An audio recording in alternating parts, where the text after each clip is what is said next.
শ্রী রামকৃষ্ণ কথামৃত পঞ্চদশ খণ্ড দ্বিতীয় পরিচ্ছেদ। সাধারণ ব্রাহ্ম সমাজে শ্রীরামকৃষ্ণ ঠাকুর ব্রাহ্ম সমাজে গিয়েছেন, ওখানে সব ভক্তদের নিয়ে গেছেন, আর ওখানেও সব ভক্তরা মানে তার কাছে এসেছে। তার মধ্যে বিজয় কৃষ্ণ গোস্বামী তিনি এসেছেন, তো মাস্টার আছেন, কেদার আছেন, তারপর আরো কয়েকজন আছেন, হাজরা আছে। তো সেখানে ঠাকুরের ব্রাহ্ম সমাজে গেলে ঠাকুরের বেশ কথাগুলো দারুণ দারুণ কথা বলতেন, মানে খুব গভীর কথাগুলো বলতেন। তো সেগুলো কিছুটা বলছেন। বিজয় তখনও সাধারণ ব্রাহ্ম সমাজ ভুক্ত। তো বিজয় কৃষ্ণ গোস্বামীর সাথে, তিনি তো ব্রাহ্ম সমাজেরই ছিলেন, কিন্তু ব্রাহ্ম সমাজে যেরকম নিরাকারের পুজো করা হয়, তো বিজয় কৃষ্ণ গোস্বামী তার একটু অসুবিধা হতো, তার সাথে কোনো কোনো বিষয়ে একটু মতান্তর হয়েছিল। নানা রকম মত থাকে না, একটা জায়গায় অনেকজন হলে এটা মত ওটা মত, এরকম তো নানা রকম থাকে। তো সেরকমই ওই ব্রাহ্ম সমাজে একজন বেতনভোগী আচার্য, তিনি সেখানে আচার্য ছিলেন, মানে গুরুর আসনে বসতেন।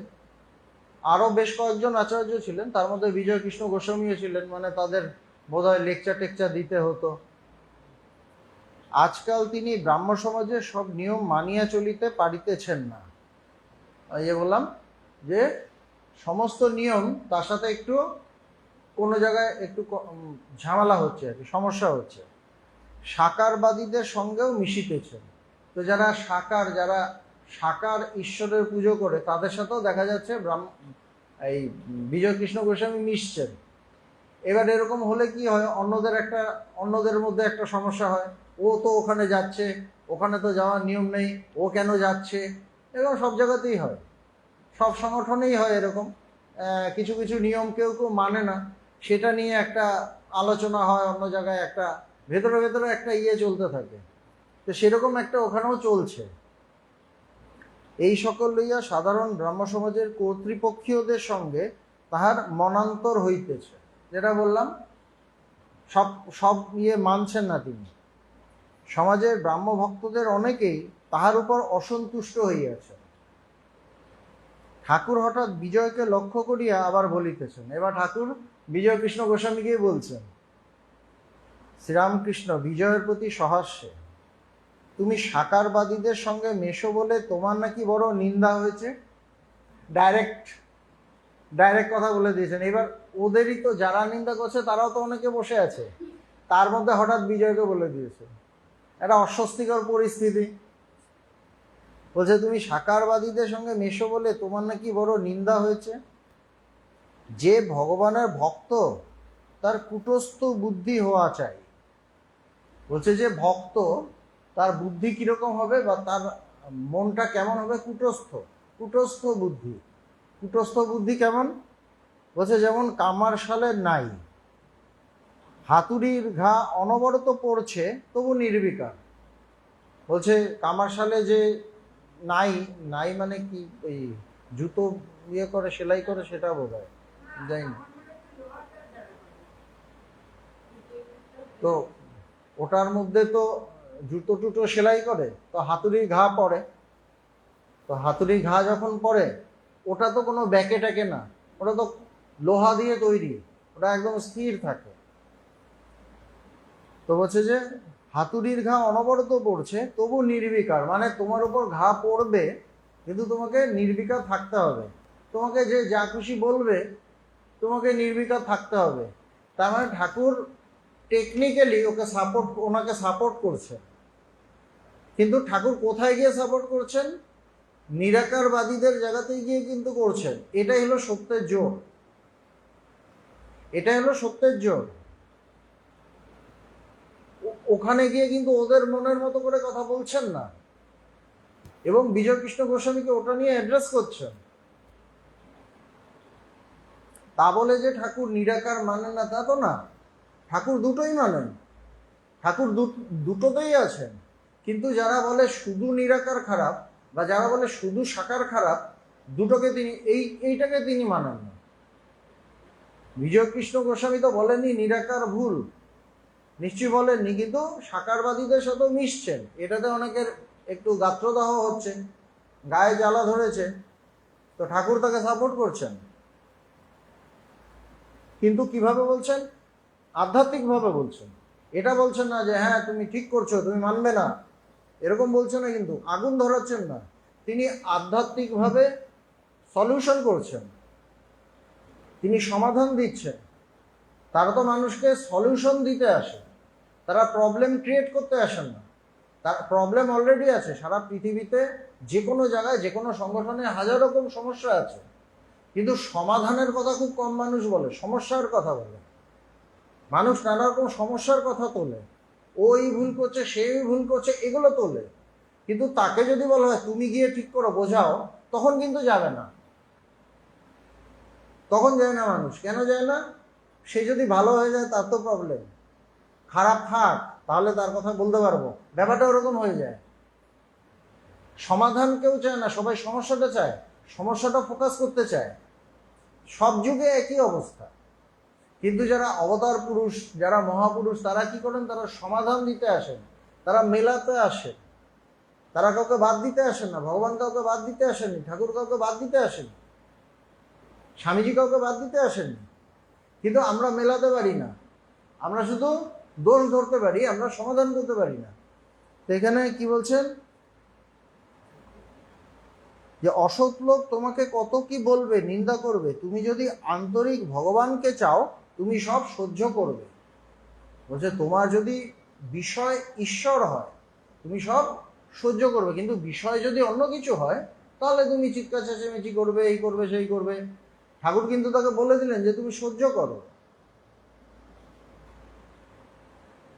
দুষ্ট লোকের মধ্যে থেকে কি আর ঈশ্বর চিন্তা হয় না? এইটা আমাদের আর একটি, আমি যে জায়গায় থাকি স্বামীজি, আমি এই চিন্তা করতে পারি না, আমার একদম হয় না, চারদিকে যা অবস্থা, মানে অবস্থার দোষ, চারপাশে মানুষের দোষ, আমার কোনো দোষ নেই। আমি যে ঈশ্বর চিন্তা করতে পারছি না, আমার কোনো দোষ নেই, চারদিকে অবস্থার দোষ, পরিস্থিতির দোষ। আমরা এটাই করি সবসময়। যারা ঈশ্বর ভক্ত নয় তাদের এগুলো এক একটা অজুহাত, কিন্তু যে ঈশ্বর ভক্ত, যার বিষয় ঈশ্বর, তার কোনো অজুহাত থাকে না। ঈশ্বরকে ডাকতে তার কোনো অজুহাত থাকে না। যেমন একজন মা তার যে পরিস্থিতি হোক সে তার সন্তানের কথা ভাবে, তার সন্তানের মঙ্গলের কথা ভাবে। তখন কি মা বলে আরে চারদিকে যা চলছে তোর কথা ভাবতেই পারছি না? বলে কি না, তোর জন্য রান্না করতেই ভুলে গেলাম, যা চলছে চারদিকে, এদিকে উই ওয়ান জাস্টিস, এগুলোতে বেরোতে হচ্ছে, করতেই পারিনি। কোনো মা করে? কোনো মা করে না। তার মানে এটা কি? আমার বিষয় যদি ঈশ্বর হয় তাহলে কিন্তু আমি অন্য কিছু দেখবো না, আমার বিষয়টা ঈশ্বরই থাকবে, আমার ঈশ্বর চিন্তার ব্যাঘাত হবে না। কিন্তু আমার বিষয় যদি ঈশ্বর না হয় তখন আবার হাজার রকম অজুহাত থাকবে, হাজার রকম। এইটা বোঝার ব্যাপার আছে, এইটা ঠিক ঠিক বুঝলে আমাদের কাছে আধ্যাত্মিক জগতের রাস্তাগুলো খুলবে। এইটা হলো অ্যাটিটিউড, এটা হলো মানসিকতা। এই মানসিকতা যদি থাকে আমার ভেতরের রাস্তা খুলবে। কিন্তু মানসিকতাটা যদি অন্যদিকে থাকে, ওকে দেখানো তাকে দেখানো, ও ভুল এই ভুল এই সেই, তাহলে কি হবে? ওই জায়গাটা বন্ধ হয়ে যাবে। তো বলছেন দুষ্ট লোকের মধ্যে থেকে কি আর ঈশ্বর চিন্তা হয় না? মানে বলে দিলেন যে যারা আছে অনেকেই দুষ্ট, এবং তাদের জায়গাতেই বলছেন, কিন্তু ঠাকুর তাদের জায়গাতে গিয়ে বলছেন। তিনি কি সাংঘাতিক ছিলেন? সত্যের এটাই দাম, সত্যের এটা জোর। সবাই ভাবে যে ঠাকুর কত শান্ত স্থির, কি ভালো, কিন্তু বলতে ছাড়ছেন না। কিন্তু ওইভাবে বলছেন না, হিট করছেন না, তিনি আধ্যাত্মিকভাবে বলছেন। দেখো না, ঋষিরা বনের মধ্যে ঈশ্বরকে চিন্তা করত। মুনি ঋষিরা কোথায় ঈশ্বর চিন্তা করত? বনে জঙ্গলে। বনে জঙ্গলেই তো করতো, তখন তো বন জঙ্গলই বেশি ছিল। বনের মধ্যে ঈশ্বরকে চিন্তা করত। চারিদিকে বাঘ ভাল্লুক নানা হিংস্র জন্তু, বলছে চারদিকে বাঘ ভাল্লুক ভর্তি, তার মধ্যে চিন্তা করত। এখন বাঘ এক্সটিংক্ট হয়ে যাওয়ার দিকে যাচ্ছে, সিংহ চলে যেত, তখন তো ভরপুর ভরপুর ছিল, বন জঙ্গল জন্তু জানোয়ারে ভরা ছিল, তার মধ্যে থেকে তারা ঈশ্বর চিন্তা করতেন। অসৎ লোকের বাঘ ভাল্লুকের স্বভাব, তেড়ে এসে অনিষ্ট করবে। যারা ঠিক না তারা কি করে, বাঘ ভাল্লুকের স্বভাব, তেড়ে আসে, খেয়ে ফেলে, অনিষ্ট করে, কামড় দেয়। মানে মানুষ এরকমই, এইটা বুঝতে হবে।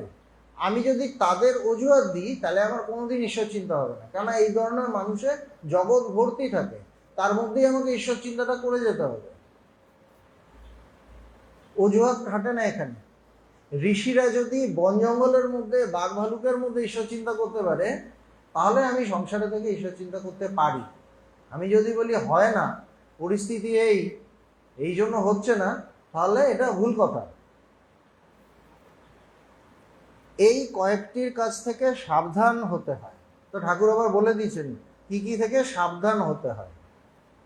প্রথম, বড় মানুষ, টাকা লোকজন অনেক মনে করলে তোমার অনিষ্ট করতে পারে। বলছে যারা পয়সাওয়ালা, বড় মানুষ, ক্ষমতা আছে, বলছে ওদের লোকজন অনেক, ওদের হাতে অনেক লোক থাকে, মনে করলে তোমার অনিষ্ট করতে পারে, তাদের ক্ষমতা আছে, কিছু একটা ক্ষতি করে দিল, এটা করতেই পারে। বলছে এদের থেকে সাবধান। সাবধান মানে কেউ বড় মানুষ হলে কি তাদের সাথে গিয়ে যুদ্ধ করতে বলছেন? বলছে না, তাদের থেকে একটু সাবধানে থাকবে, যাতে তোমার ঈশ্বর চিন্তা বিঘ্নিত না হয়। তাদের কাছে সাবধানে কথা কইতে হয়, একটু ভালোভাবে সুন্দর করে কথা বলতে হয়। কিছু একটা বলে দিলে ও খেপে গেল, দরকার নেই। হয়তো যা বলে সায় দিয়ে যেতে হয়, হ্যাঁ ঠিকই বলেছেন, কিন্তু মন যেন ভেতর থেকে সায় না দেয়। আমি ভেতর থেকে যদি সায় দিয়ে দিই, মন থেকে যদি সায় দিয়ে দিই, তাহলে তো আমি ওর পথে হেঁটে চলে গেলাম, আমি তো তাহলে ওর পথে গেলাম, ভেতর থেকে না। এমনি বলছে হ্যাঁ হ্যাঁ হ্যাঁ ঠিকই, ওপর দিয়ে বলো। ঠাকুর সব টেকনিক বলে দিচ্ছেন কিন্তু। তারপর কুকুর, এরপরে কুকুর। আমি কয়েকদিন আগে টের পেয়েছি, যখন কুকুর তেড়ে আসে, কি ঘেউ ঘেউ করে, তখন দাঁড়িয়ে মুখের আওয়াজ করে তাকে ঠান্ডা করতে হয়। মানে সে এত তাড়াতাড়ি আমাকে ইয়ে করেছে, তখন চান্স ছিল না। যাই হোক, তো বলছি যখন ঘেউ ঘেউ করে বা তেড়ে আসে, মুখের আওয়াজ করে তাকে ঠান্ডা করতে হয়। ঠাকুর ওটাও বলে দিচ্ছেন, আওয়াজ করতেও বলে দিচ্ছে। তারপর ষাঁড়, আরেকজন গুতুতে এলে তাকেও মুখের আওয়াজ করে ঠান্ডা করতে হয়। ষাঁড়কে মুখের আওয়াজ করে ঠান্ডা করলে হয় কিনা যাই না, অবশ্য ঠাকুর হয়তো পারতেন, আমি যাই না। তারপর মাতাল, ঠাকুরের ভালো সব এক্সপিরিয়েন্স ছিল। তারপর মাতাল, যদি রাগিয়ে দাও তাহলে বলবে তোর 14 পুরুষ, তোর হ্যান ত্যান বলে গালাগালি দেবে। বলছে তাদের রাগাতে নেই, কত কিছু বলছেন। তাকে বলতে হয় কি খুড়ো কেমন আছো, তাহলে খুব খুশি হবে, তোমার কাছে বসে তামাক খাবে। অসৎ লোক দেখলে আমি সাবধান হয়ে যাই। এটা তো বোঝা যায় কে ঠিক কে ভুল, কে অসৎ কে সৎ, এটা তো প্রত্যেকটা মানুষই বুঝতে পারে। বলছে দেখলে আমি সাবধান হয়ে যাই। যদি কেউ এসে বলে ওহে হুঁকো টুকো আছে, আমি বলি আছে, মানে বলবো না নেই। তখন বলবে এই সেদিন তোমাকে খেতে দেখলাম, তুমি আমাকে দিচ্ছ না, ওর সাথে বসে তো খাচ্ছিলে, এসব বলে দিতে পারে। না আছে।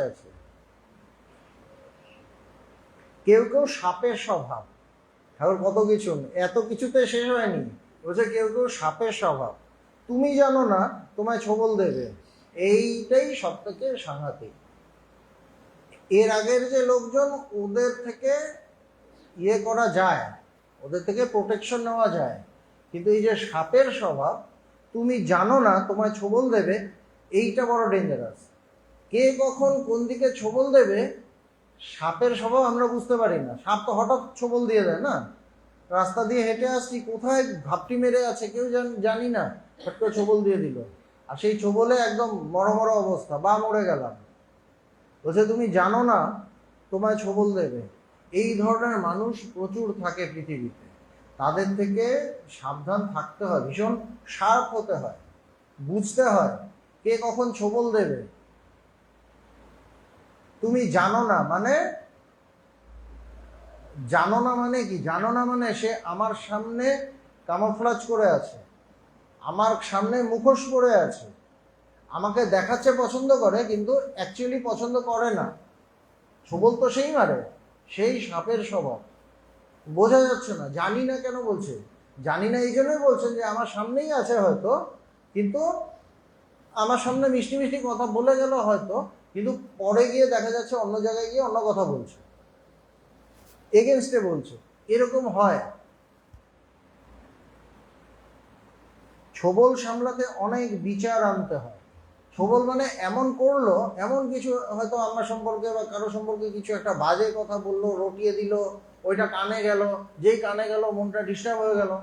এমন ডিস্টার্ব হলো হয়তো আমি ঈশ্বর চিন্তা করতে পারছি না, তখন আমাকে কি করতে হচ্ছে? অনেক বিচার করে, না না ঈশ্বরই বস্তু, ঈশ্বর চিন্তা করতে হবে।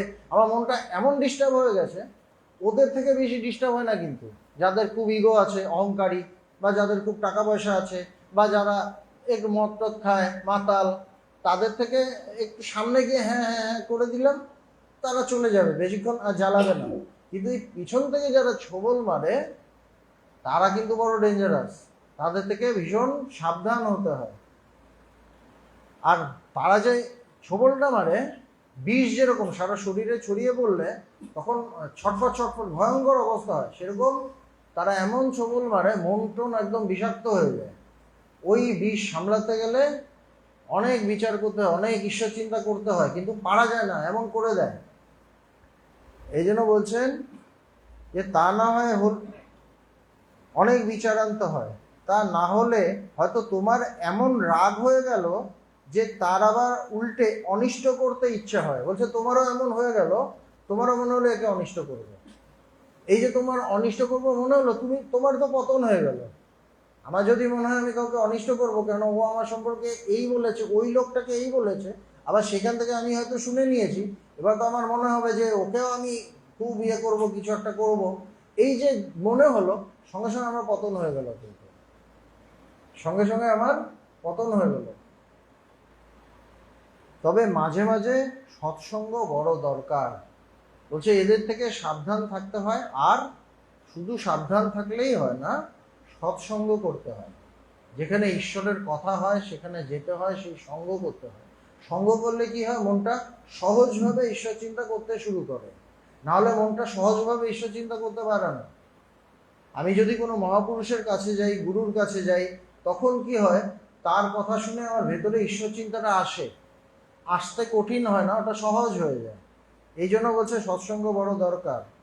সৎসঙ্গ করলে তবে সদসৎ বিচার আসে, কোনটা সৎ কোনটা অসৎ, এই বিচারটা আসে, কোনটা ভালো কোনটা মন্দ। নাহলে আমাকে কে রাস্তা দেখাবে? তারা রাস্তাটা দেখান, তারা আমাকে রাস্তাটা দেখিয়ে দেন যে এই দিকে যা, ওইদিকে যাস না, ওই রাস্তাটা ঠিক নয়। তারা বিচারটা শিখিয়ে দেন। বিজয়, অবসর নাই, এখানে কাজে আবদ্ধ থাকে। এই যে ঠাকুর বিজয়কে এতগুলো কথা বললেন, কেন বললেন? ঠাকুরের বিজয়ের প্রতি একটা ভালোবাসা আছে, কেননা ঠাকুর জানেন ও ভালো, গুড সোল। এবং এই যে তার ভালোবাসা আছে, তাকে কত কিছু বললেন, কিন্তু নিজের থেকে যেচে বললেন, যেচে বললেন। বিজয় কৃষ্ণ গোস্বামী তো কিছু বললেননি যে আমার নামে অনেকে বাইরে উল্টোপাল্টা কথা বলছে, কিছু তো বলেননি, কিন্তু ঠাকুর যেচে বললেন। হয়তো শ্রীমৎ থেকে শুনেছেন যে বিজয় কৃষ্ণ গোস্বামীর উপর একটু ইয়ে চলছে, এরকম সমস্যা চলছে, নিজের থেকে বলছেন। কেন? জানে যে ও ভালো, ওর মধ্যে একটা বিরাট সম্ভাবনা আছে। এবং পরে আমরা কি দেখছি, ভবিষ্যতে তিনি একজন বিরাট মহাপুরুষ হয়ে উঠলেন। বিজয়, অবসর নাই, এখানে কাজে আবদ্ধ থাকি। বলছে আমি তো টাইম পাই না, এখানে আমি খুব ব্যস্ত থাকি। শ্রীরামকৃষ্ণ, তোমরা আচার্য, অন্যের ছুটি হয় কিন্তু আচার্যের ছুটি নাই। বলছে অন্যের ছুটি হয়, এখানে যাচ্ছে, ওখানে যাচ্ছে, এই করছে, সিনেমা দেখছে, কিন্তু যিনি আচার্য তার সারাক্ষণ তার ছুটি নেই, তাকে ঈশ্বরীয় কথাই বলতে হয়। ঢেকি স্বর্গে গেল ধান ভাঙে। যিনি আচার্য তিনি যেখানেই যান তাকে ঈশ্বরীয় কথা বলতে হয়, ছুটি নেই। সাংঘাতিক কথা। আচার্যের ছুটি নাই, নায়েব একধার শাসিত করলে পর জমিদার আরেক ধার শাসন করতে তাকে পাঠান। বলছে একদিকে তাকে শাসন করতে বললেন, একটা সাইড, একটা এরিয়া, ওখানে শাসন টাসন করে ঠিকঠাক করলো, এবার জমিদার এসে আরেকটা জায়গায় পাঠিয়ে দেবে। ওই জায়গাটা একটু সামলেছেন, এবার আরেকটা জায়গায় পাঠিয়ে দেবে।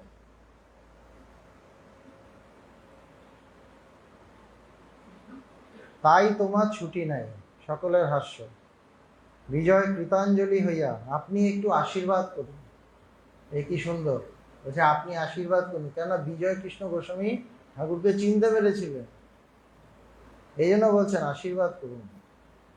শ্রীরামকৃষ্ণ, ওসব অজ্ঞানের কথা, আশীর্বাদ ঈশ্বর করবেন। সাংঘাতিক কথা।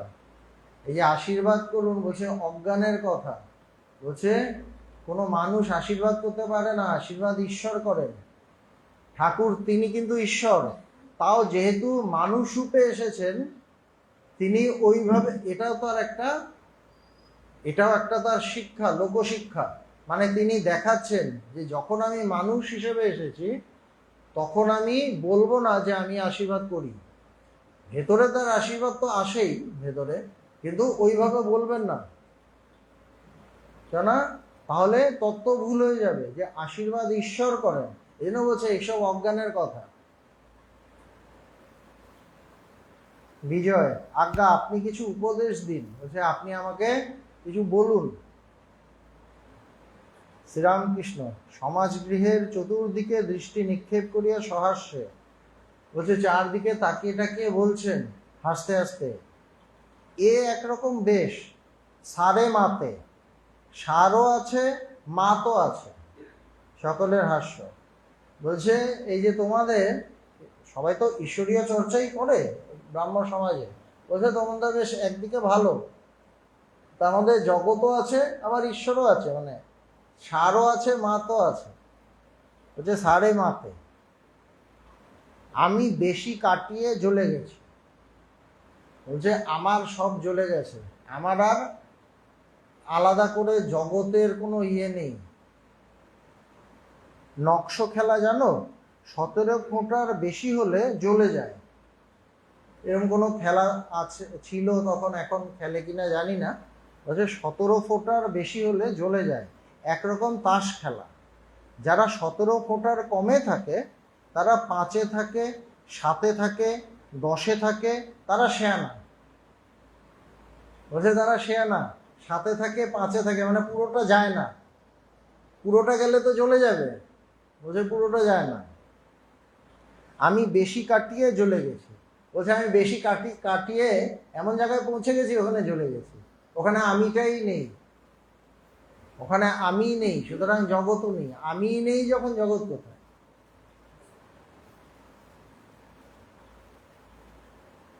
কেশব সেন বাড়িতে লেকচার দিলে আমি শুনেছিলাম। কেশব সেনের কথা বলছেন, কেননা তিনি ব্রাহ্ম সমাজে। অনেক লোক বসেছিল, চিকের ভিতরে মেয়েরা ছিল। কেশব বললে, হে ঈশ্বর, তুমি আশীর্বাদ করো যেন আমরা ভক্তি নদীতে একেবারে ডুবে যাই। তো কথা বলতে বলতে ভাবের কথা, ভক্তির কথা বলছেন। তাদের মধ্যে ভক্তির ব্যাপারটা ছিল, কিন্তু নিরাকার, সাকার না, কোনো রূপ থাকবে না ঈশ্বরের, নিরাকার, নিরাকারের প্রতি ভক্তি থাকবে। এর মধ্যে আশীর্বাদ করো যেন আমরা ভক্তি নদীতে একেবারে ডুবে যাই।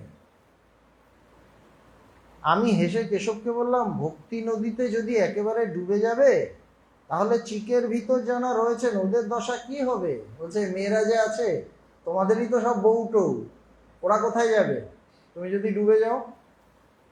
তবে এক কর্ম করো, ডুব দেবে আর মাঝে মাঝে আড়াই উঠবে, মানে একটু ঈশ্বর একটু জগৎ, দুটোই রাখো, একেবারে ডুবে তলিয়ে যেও না। কেন বলছেন? এবার একটা প্রশ্ন আসতে পারে না, ঠাকুর তো তিনি একদিকে বলছেন ঈশ্বরই বস্তু, বাকি সব অবস্তু, তাহলে ওটা কেন বলছেন? তিনি বলছেন এই জন্যই, তিনি তো চিনতে পারেন, তিনি বুঝেছেন যে এরা ওই একটু একটু চর্চা করবো ওইটুকুই, ওই জন্য তাদের জন্য ওটা বলছেন। তার মানে এটা সবার জন্য বলছেন তা নয়। যে সত্যি সত্যি ঈশ্বরকে চায় তাকে কি তিনি ঠাকুর বলবেন না যে পুরোপুরি সেখানে ডুবে যাও? তখন কি বলবেন না? তখন তো বলবেনই। যেমন স্বামীজি একসময় ব্রাহ্ম সমাজে যেতেন ঠাকুরের কাছে যাওয়ার আগে, স্বামীজিও গিয়েছিলেন। স্বামীজিকে বলেছেন তুই অর্ধেক জগৎ কর অর্ধেক ঈশ্বর কর? বলেননি কিন্তু। শ্রীমও যেতেন, তাদের তো বলেননি। এই জন্য এটা তাদের বলছেন কেন? বিজয় কৃষ্ণ গোস্বামী এই কেশব সেনদের বলছেন কেন? বলছেন ঠাকুর দেখে বুঝতে পারেন তো, তিনি বুঝেছেন যে ওরা কিন্তু অর্ধেক অর্ধেক একটু একটু ঈশ্বর নিয়ে থাকবে, পুরোটা ধরবে না। কেন? ওদের অনেক ভয় আছে। কেন? চিকের আড়ালে আবার যেতে হবে তো, চিকের আড়ালে যেতে হবে, ওখানে স্পেশাল লোকরা আছে, ওখান থেকে বেরিয়ে আবার একটু ডুব দেবো, আবার চিকের ভেতর চলে যাব। ঠাকুর কি বোঝেন না? ঠাকুর সবই বোঝেন। সেই জন্য বলেছেন যাদের ভেতরে যোগ এবং ভোগ আছে তাদের ঠাকুর যোগ এবং ভোগের কথা বলবেন, কিন্তু যাদের ভেতরে শুধু ঈশ্বর আছে তাদের বলবেন নো কম্প্রোমাইজ, শুধু ঈশ্বর, শুধু ঈশ্বর, শুধু ঈশ্বর, অন্য কিছু নেই। ভগবানও তাই। ভগবান বলছেন এক হাতে, ঠাকুর বলেছেন এক হাতে ঈশ্বরকে ধরো এক হাতে সংসার করো। একটা কথা আছে, বলছে যখন ঈশ্বরকে ধরবে তারপর আর বলে দিতে হবে না কয় হাত ধরে ঈশ্বরকে ধরবে। একবার যদি তাকে ধরো ঠিক মতো, তারপর আর বলে দিতে হবে না কয় হাত দিয়ে ঈশ্বরকে ধরবে। কথাটার মধ্যে সব আছে।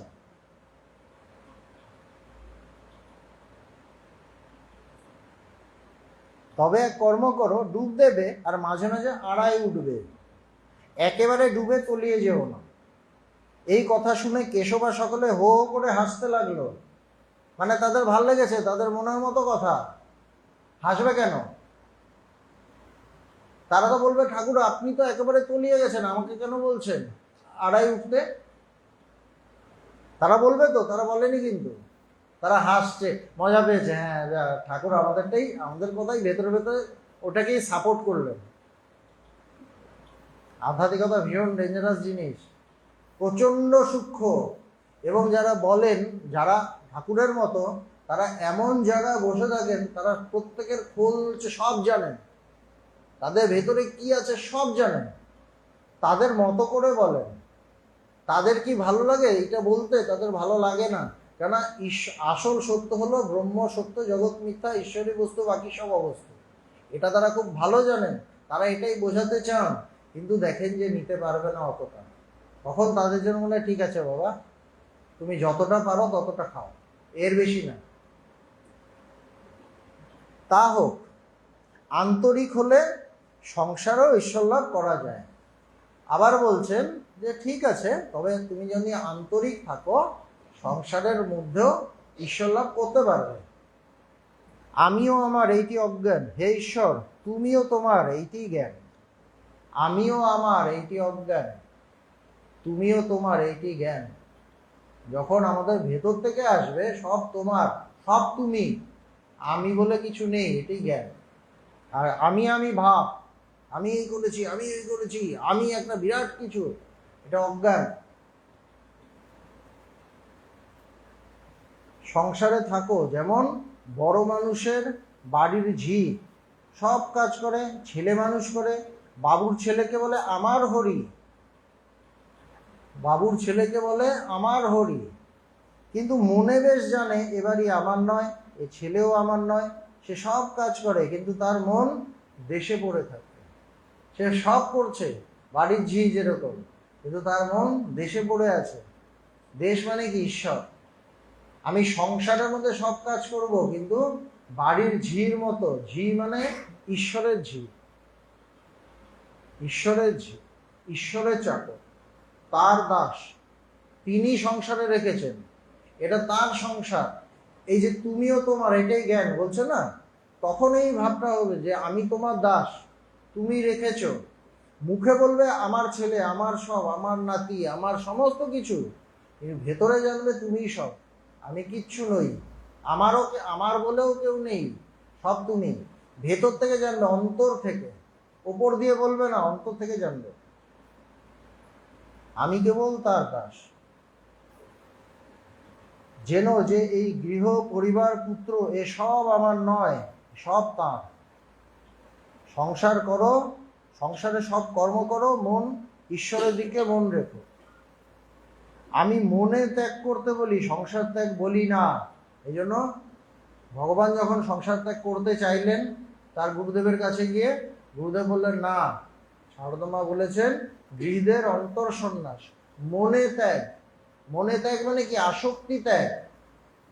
তীব্র যে থাকে আমার আমার আমার সব, এইটা ত্যাগ, এই ভাব ত্যাগ, এই ভাবটা ত্যাগ। আর এইটা কখন বুঝবো? এটা মনের দিকে তাকালে বুঝবো। মনের দিকে তাকাতে হয় যে না, আমার এই জায়গাটা তো ভালো মন আছে, ভেতরে তাকালে বোঝা যায়।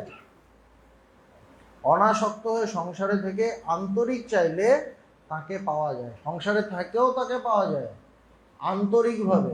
আন্তরিক চাইলে এবং অনাসক্তভাবে যদি থাকতে পারি তাকে পাওয়া যায়। ভগবানের কাছে তো যারা তাকে পেয়েছে, এসে যাদের অনুভব হয়েছে, অনেকেরই তো হয়েছে, তারা তো বেশিরভাগই সংসারে কোনো অসুবিধা হয়নি, কেন তারা আন্তরিক ছিল, তাদের ভগবানের প্রতি ঠিক ঠিক ভক্তি ছিল এবং তারা ঈশ্বরকে চেয়েছিল, এটা অনুভব করতে চেয়েছিল, তারা অনুভব করতে পেরেছে। বিজয়ের প্রতি আমি চক্ষু বুঝে ধ্যান করতুম, তারপর ভাবলুম এমন করলে ঈশ্বর আছেন, আর এমন মানে চক্ষু বুঝলে ঈশ্বর আছেন আর চক্ষু খুললে ঈশ্বর নাই। চক্ষু খুলেও দেখছি ঈশ্বর সর্বভূতে রয়েছে। বলছে আগে আমি ধ্যান করতাম আর ভাবতাম যে চোখ বন্ধ করলে ভেতরে ঈশ্বর আছে, তারপর হঠাৎ তার মনে হলো যে আরে চোখ খুললে কি ঈশ্বর নেই? তারপর দেখছেন যে সর্বভূতে তিনি। মানুষ, জীবজন্তু, গাছপালা, চন্দ্র সূর্য মধ্যে, জলে স্থলে, সর্বভূতে তিনি আছেন, সব জায়গায়। কিন্তু তা বলে ঠাকুরের ওই অবস্থা। এখনই যদি আমি ভাবি যে না, ঠাকুর যখন বলেছে না ধ্যান ধারণা করার দরকার নেই, এটা কিন্তু না। ওই জায়গায় পৌঁছানোর জন্য, ওই জায়গায় পৌঁছে গেলে চোখ খুলে যাবে, অসুবিধা নেই। তখন চোখ খুলবে, তখন তৃতীয় চোখটাও খুলে যাবে, তখন চোখ বন্ধ করেও যা, চোখ খুলেও তা, তখন সব অবস্থায় সে। কেন শিবনাথকে চাই? প্রথমে এসেই বলছিলেন না শিবনাথকে খুঁজছিলেন, বলছে তাকে কেন চাই? যে অনেক দিন ঈশ্বর চিন্তা করে তার ভিতর সার আছে। ঈশ্বর চিন্তা করে তার ভেতরে একটা সার আছে। বলছে কিভাবে করতে পারে? নিশ্চয়ই তার ভেতরে কোনো একটা ব্যাপার আছে, তার ভিতর ঈশ্বরের শক্তি আছে।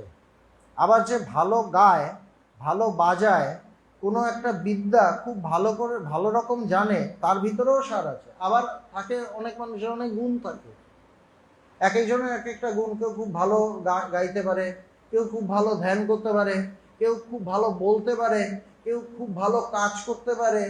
বলছে প্রত্যেকের ভিতরেই একটা গুণ আছে, নানা রকম গুণ আছে, যার ভেতরেই আছে খুব ভালো কোনো একটা গুণ আছে। বলছে তার ভেতরে ঈশ্বরের শক্তি আছে। সেই জন্য দেখা যায় কি ঠাকুরের কাছে নানা ধরনের মানুষ এসেছে, এক একজনের এক এক ধরনের কোয়ালিটি। ভগবানের কাছেও তাই, কত ধরনের মানুষ এসেছে, এক একজনের এক একটা কোয়ালিটি, সবার এক ধরনের কোয়ালিটি না। তাহলে তো সবাই যন্ত্রের মতো হয়ে যাবে, তা কিন্তু না। কেউ দেখা যাচ্ছে খুব দারুণ, একদম প্রচণ্ড স্পিরিচুয়াল, তার ভেতরে দারুণ দারুণ ভাব হয়, নানা নানা অনুভূতি হয়। আবার কেউ দেখা যাচ্ছে দারুণ প্রচার করতে পারে, সে প্রচার করছে, নতুন মানুষকে আনছে। আবার কেউ দেখা যাচ্ছে অন্য ধরনের কাজ করতে পারে, ভালো কাজ করতে, ভালো গাইতে পারে, কেউ দারুণ নাচতে পারে। ভগবান কিন্তু সবাইকে দাম দিতেন। কেন দিতেন? তার মধ্যে ভগবান ঈশ্বরকেই দেখতেন, এই জন্য দিতেন। এই জন্য না গুণটাকে খুব করছেন, সেটা না, তার মধ্যে ঈশ্বরকে দেখতে পারতেন। ঠাকুরও তাই, একই জিনিস। এই যে বলছেন তার ভিতরে সার আছে, ঈশ্বরের শক্তি আছে। এটি গীতার মত, গীতায় এই কথা আছে। চণ্ডীতে আছে যে খুব সুন্দর তার ভিতরেও সার আছে, ঈশ্বরের শক্তি আছে। আবার বলছে যে খুব সুন্দর তার ভেতরেও ঈশ্বরের শক্তি আছে। বিজয়ের প্রতি আহা কেদারের কি স্বভাব হয়েছে, এসেই কাঁদে। কেদার চ্যাটার্জি বলে ওনার নাম। বলছে এসেই কাঁদে, চোখ দুটি সর্বদাই যেন ছানা বড়া হয়ে আছে। বিজয়, সেখানে কেবল আপনার কথা, কেবল আপনার কথা, আর তিনি আপনার কাছে আসবার জন্য ব্যাকুল। মানে উনি ঢাকায় গিয়েছিলেন, বিজয় কৃষ্ণ গোস্বামীও বোধহয় গিয়েছিলেন, সেখানে কেদারের সাথে কথা হচ্ছিল, সবসময় ঠাকুরের কথাই চর্চা হচ্ছিল। আর কখন ঠাকুরের কাছে ফিরবেন এই ব্যাপারটা ছিল। যে ভক্ত সে ভগবানের কাছে যেতে চায়, সে অন্য কিছু চায় না। হয়তো কিছুদিন বাইরে গেছে, সে ছটফট করতে থাকে কখন আমি ফিরবো। আর তিনি আপনার কাছে আসবার জন্য ব্যাকুল। কিয়ৎক্ষণ পরে ঠাকুর গাত্রোত্থান করিলেন, ব্রাহ্ম ভক্তেরা নমস্কার করিলেন, তিনিও তাহাদিগকে নমস্কার করিলেন।